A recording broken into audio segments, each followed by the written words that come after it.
Since you've been here last for Hard to Kill, we've had a lot of action-adventure stars popping out of the woodwork. Do you go watch the other guys? What do you think of Jeff Speakman or Van Damme? Do you know Van Damme? No. You've heard of him? Let's start with him, Stephen. What do you think of his work? As a martial artist first. Change the subject. Well, I mean, because, like, you guys go back to the martial arts world before you were movie stars, right? I mean, he was like a champion somewhere, and, right? I mean, you... Well, I mean, I just promised all my mentors that I was going to be a good boy. Mm-hmm. I think that that's a matter of opinion, that he was a champion anywhere.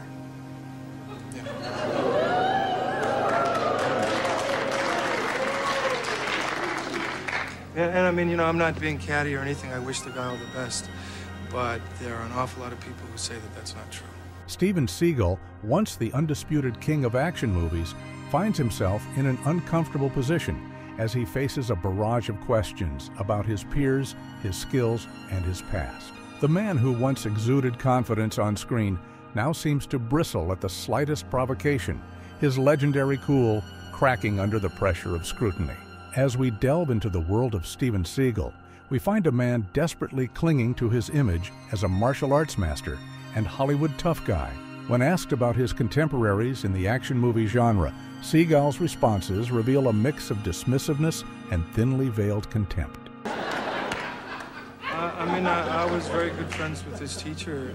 Ed Park was a good friend of mine. And he seems like a real good guy, this kid. I've never met him, but he seems like a good kid. Who's the most legitimate Hollywood tough guy, in your opinion? You accept it, of course. When you say tough guy, do you mean martial artist or just tough guy? I mean, Stephen, for real. If he was on the street and there was a situation, you wanted this Hollywood guy by your side because he could defend himself.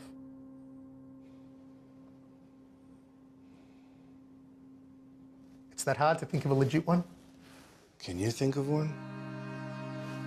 Michael Jai White. Can I laugh in your face? Really? Yes. Seagal's inability to acknowledge the skills of other martial artists in Hollywood speaks volumes about his insecurity. His dismissal of Michael Jai White, a respected martial artist and actor, further underscores this point. But Seagal doesn't stop there. When pressed about Jean-Claude Van Damme, another action star of his era, Seagal's responses become even more cutting. Thoughts on Jean-Claude Van Damme? Can I laugh in your face? Chuck Norris? I mean, Chuck is in his mid-70s, he's probably 76 years old, okay? 75, 76 years old. Interesting. So I don't know, I've heard that he's not, So, I mean, I don't really want to get into, on film anyway, who's a tough guy. Do I think Michael is a tough guy? No. Do I think he's a martial artist? No. Do I think Jean-Claude's a tough guy or martial artist? No. That's what I saw Jean-Claude Van Damme. Is that true he got in a fight with you? No. It'd be like me squashing an ant. Throughout various interviews, Seagal attempts to reassert his dominance by boasting about his influence in the martial arts world and his continued relevance. You still fight? Yes, I do. You still dangerous? Many people consider me, one of the great masters in my own field. You slapped him pretty well at one point, too. The crowd was like, oh, Steven. Yeah, I just, the guys that I'm training in UFC, some of them have gotten their championship belts, world championship belts, because they've attributed that to me and me teaching them, so I still know a thing or two. However, when pressed about specific techniques, Seagal's responses become increasingly vague and defensive. Where'd you teach that? Where'd you learn that? Where did I learn it? Well, I learned it, sort of a variation of that in Japan probably 30, 40 years ago, and I've been perfecting it all these years. It's not exactly karate, it's just something that I created. And I learned that kick, 40 years ago, or 30 years, 45 years ago, I don't know. Long time ago, and worked for the last 35 years or so to perfect it. I've been doing the martial arts for almost 50 years, and I'm getting better. Seagal's need to constantly remind others of his prowess becomes increasingly apparent as he discusses his involvement with UFC fighters. Right before he walked out, I said, you know, stay away from him for the first, 2-3 minutes. Just kind of get him frustrated and then fake low and come high and do that kick that I've been teaching you and kick him in the head or the face. And, and I was screaming at him, and I think he heard me. I was screaming at him. I said, do the kick, do the kick. At that time, I really started working hard on that kick with him.